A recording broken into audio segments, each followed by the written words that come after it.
માસૂમની જિંદગીની લડાઈ, ચારે બાજુ માત્ર ને માત્ર પાણી.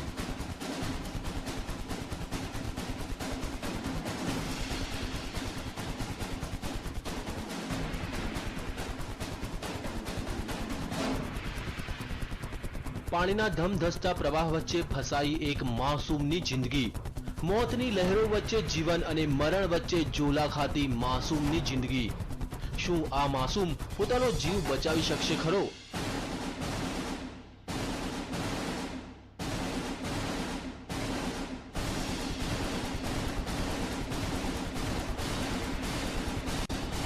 માસૂમ મોતને આપી શકશે માત? શું બચી જશે માસૂમનો જીવ?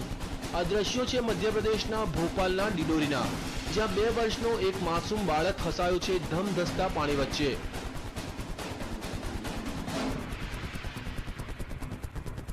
આ બાળક રમતો રમતો આ નદીમાં પહોંચી ગયો અને અચાનક પાણીનો પ્રવાહ વધી જતા તે અટવાઈ પડ્યો.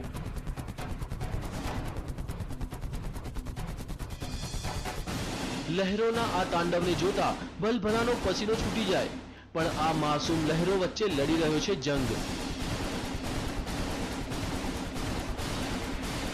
જિંદગીનો જંગ. પણ હવે સવાલ એ થાય છે કે લહેરો સામે તે જિંદગીનો જંગ જીતી શકશે ખરો?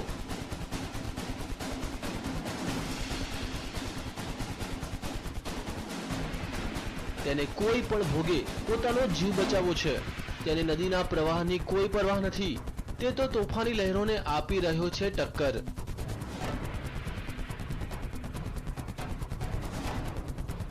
બાળકની આ જિંદગીના જંગને જોતા ગ્રામજનોએ તેને બચાવવાની જહેમત ઉઠાવી. માસૂમને બચાવવાનું રેસ્ક્યુ ઓપરેશન.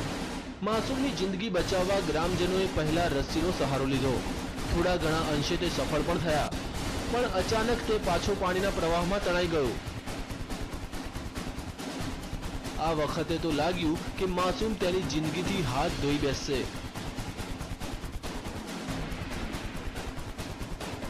પણ ગ્રામજનોએ હિંમત ન હારી અને નદીમાં ઝંપલાવ્યું અને તરતા તરતા માસૂમ સુધી તે પહોંચવામાં સફળ થયા. અનેક પ્રયાસ બાદ તેઓ આ માસૂમની જિંદગી બચાવવામાં સફળ રહ્યા. Bureau report, TV9.